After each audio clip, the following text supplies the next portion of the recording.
With over 50 people still missing, grieving families are seeking answers. I'm working for a man whose daughter's gone missing.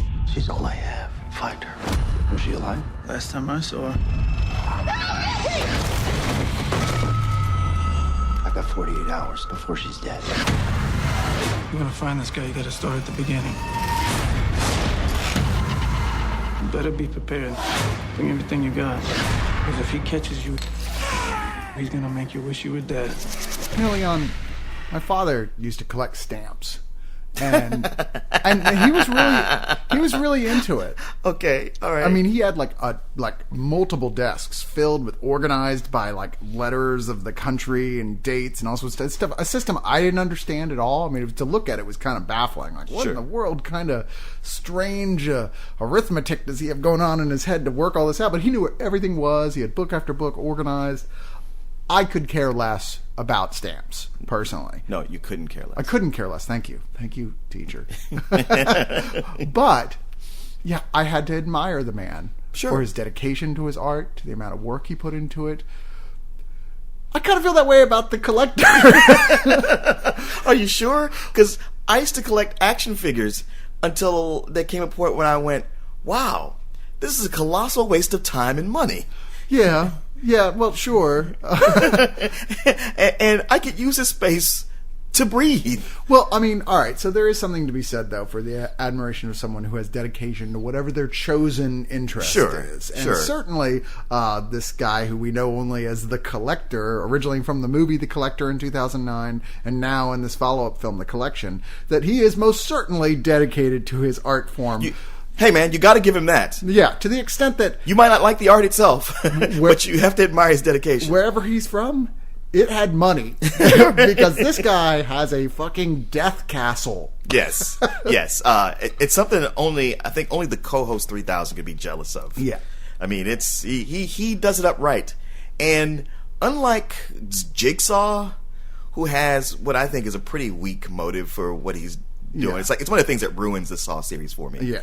Here, they don't actually go into it. So it's open to interpretation. Yeah. And I like that so much better. Yeah, at best it's hinted at like look, this might be why this guy is batshit crazy, but there's no need for a big complicated motive at all. He's batshit crazy. Yeah. He just is. It's almost like he just is. He's a force of nature, except not. Yeah. Because so many killers and slashers are a force of nature. So they get to do whatever they want without, consequences, without any attacks on them. They're completely what's the word? Invincible.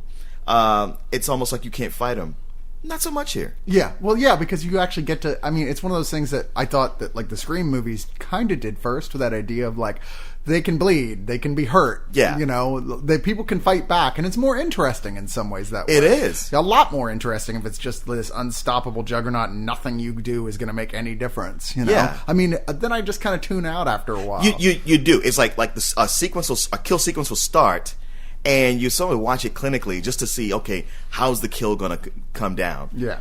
But when it's something where the victim can fight back, it's interesting. You got to pay attention the whole time. Now, you mentioned Saw earlier, and that's pertinent here to this as well, because this is written by Marcus Dunstan and Patrick Melton, who initially were known for making Feast, which was a great movie, the whole Project Greenlight winners. Oh, yeah. And then eventually the terrible Feast sequels. But they also did several of the Saw sequels, which...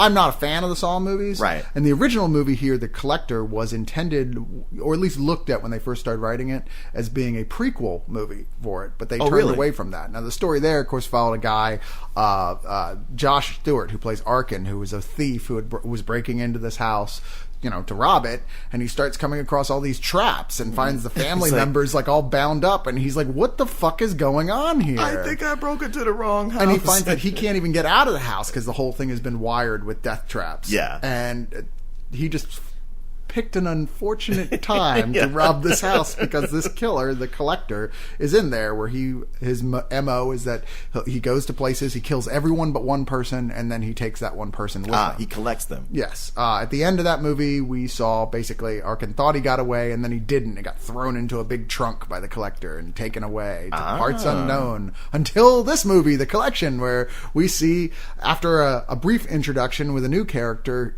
here, Elena Peterson, Peters, played by Emma Fitzpatrick, and her doofy friends, Yeah. who sneak out in the middle of the night to go to a dance club. Yeah. One of those weird, this is a private dance club, you must know the password. It's in the middle of a dark alley. I don't think those things really exist, but it's a Hollywood. To go in there and see Blade. It's time to leave. See, that's my thing. Like, ever since Blade, Yeah. anytime I see one of these in a movie, I'm like, what's the matter with you people? Did nobody see Blade? You don't go to these. Exactly. But she goes in there, and it turns out that the whole place is one giant death trap, rigged to kill pretty much everyone in there in quite the spectacular and entertaining fashion. See, me not being a horror movie guy, I don't know how you horror movie guys react to something like that. Laugh, usually. Yeah, like you laugh or like whatever, but I was like, wow, I find this really effective to me. Yeah. I mean, it wasn't that it was frightening, it was gory as all get out. Like, Yeah. This is not one, like, compared to the Saw movies, which are relatively tame by comparison, this was a gore fest. It really was. Earned its R, because you see every last little bit of blood. Yeah, it's as bloody and as messy as it can be. It managed to, like, hit me and like have the impact, and yet I didn't feel insulted. Like, oh, come on, you're just going for shock value at this point. Well, I mean, it does. It does, but it's having fun with it, and it allows its audience to have fun along with it. And, while this is happening, we see Elena ends up being the survivor who's captured, even while she ends up freeing Arkin, who was locked up into a case and all bloody. But basically, after Elena is captured, she comes from a rich family. They pay a team of mercenaries to go in. Her dad is Christopher McDonald. Yeah, who is always a rich guy. He is always a rich guy. Whatever he wants. Yeah. Or Adam Sandler's nemesis. Right.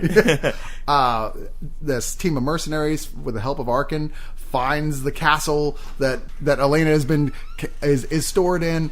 And away we go with the aliens to the first movie's Alien. As now we go on the monster's home planet, as it were, with a whole team. That's a good analogy.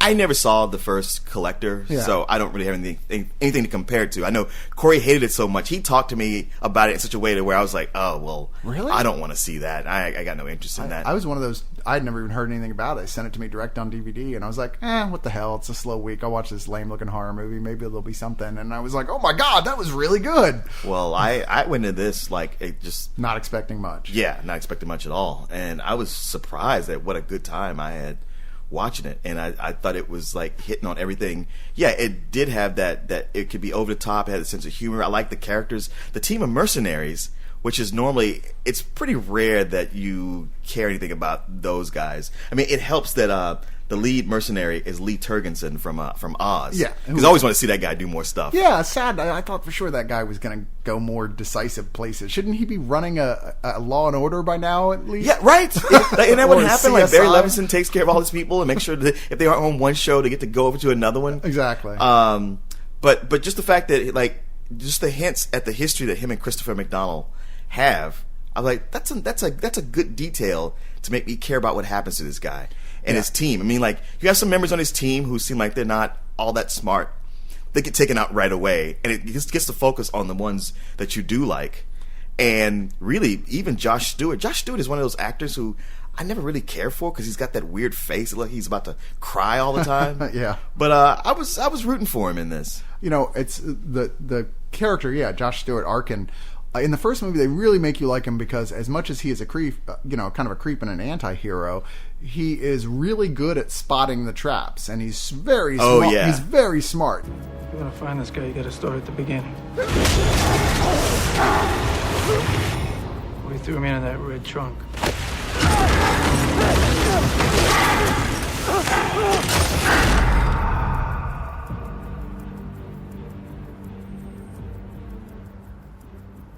I cut my forearm every time I got to 100.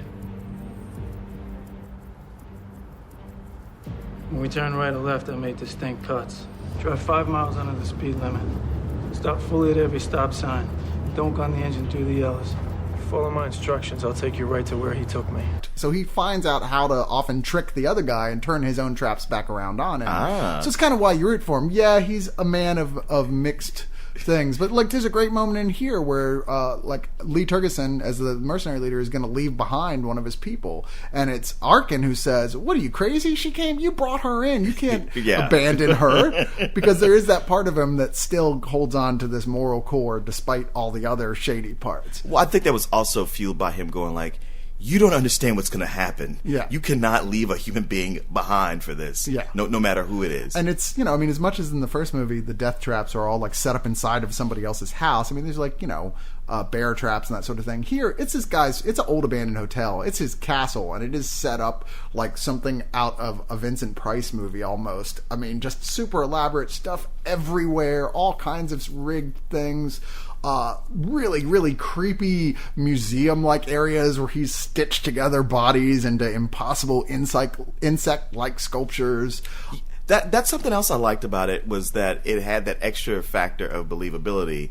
I mean, yeah, it's all, implausible for sure, but that he would do this in his own, structure, his own abandoned hotel, in a part of town where nobody's there. Yeah. So he would have free reign to set all this up. It's not one of those where you go like, how do you sneak into somebody's house and get all this going without them knowing it? Yeah, no, in fact, it's funny, the things that they do along the movie that were like things you don't usually see in horror movies people do that are actually smart. Yeah. Like, there's a point where Arkin indeed figures out the most sensible possible fucking way to I get know! the attention I of know! the police. I mean, certainly a morally questionable one. Hey man, you gotta do what you gotta do. I know, but I was like, oh my god, I can't believe that just happened. I think that's what it is. It's like, one of the things I hate about horror movies is how much people just don't think. Like, they not only do they do dumb shit, but they don't even try to think of something smart to do. Yeah. And here they're like, things are like, hey, that's pretty good. Yeah. It might have taken me a little extra time to come up with that. And they're thinking on their toes. And like, this is another thing I'm going to bring up Saw, because I have to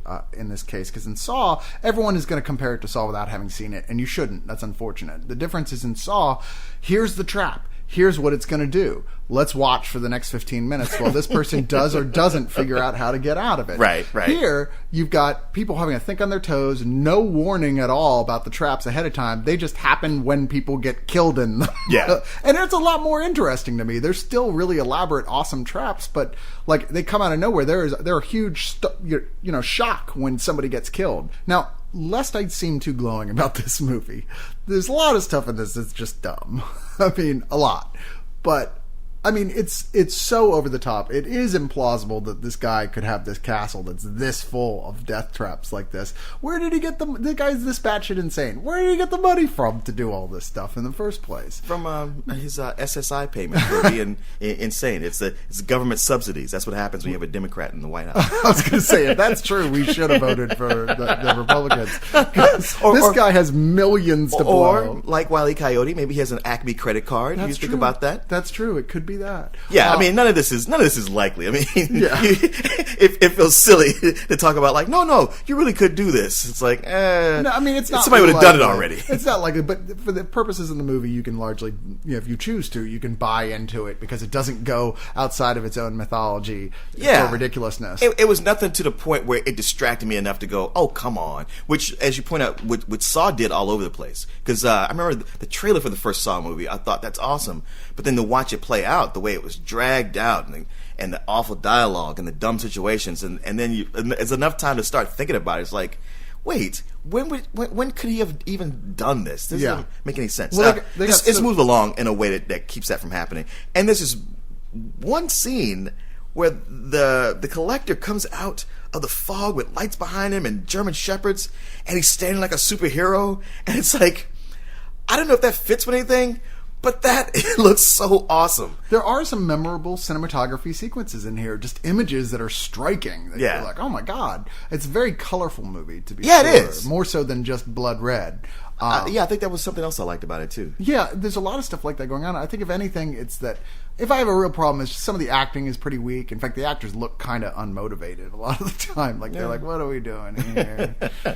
And, I mean, once again, it's so silly. It's it's ugly in a real way to people who don't only kind of like horror. Yeah. A lot of them are going to get really turned off by the degree of just how gory this is and how much human suffering is put on screen. Yeah. You know, I mean, it's not torture porn because that's different in the way that they go about doing it. Right. But you do see a lot of people, like, in the midst of pretty deep suffering. You know what? Maybe I think that's the reason why it didn't bother me, because I was expecting torture porn. Fair enough. And so the fact that it managed to skirt that, for me, was like, oh, okay, cool.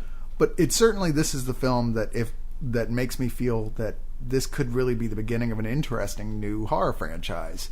The first one, I would never have thought they would actually make a sequel to. I mean, I really liked it, but it seemed like, okay, that was like, nobody even knows this exists but me. Yeah. Apparently not true. But this actually makes it feel like, oh, this thing has legs, despite the fact that they give this ending, the one thing you never see happen in horror movies.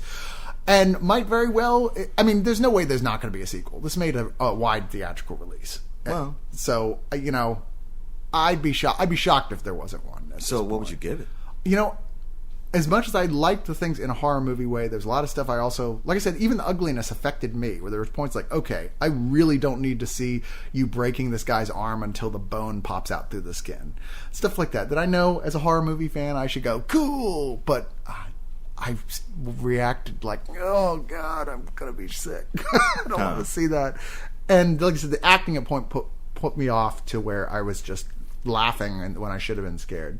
So I'm going to give this a high matinee still. I think this is a really fun movie, more than it's not for horror movie fans, and it bodes well for these directors who I think outside of Feast have largely gone off, you know, way off base. Yeah. But hopefully they're back and doing more interesting stuff again. I would like to see another film with this character.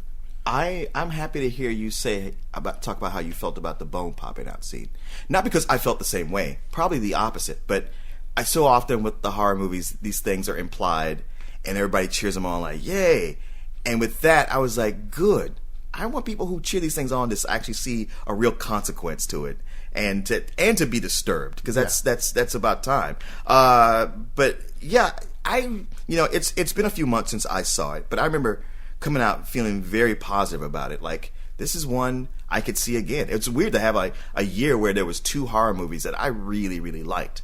And the ending was one of those things where I was just like, fuck yeah, it's about time. Yeah. It's about goddamn time. This is giving me all the stuff that I would want to see. Like, wow, I got to enjoy one of these the way you guys do.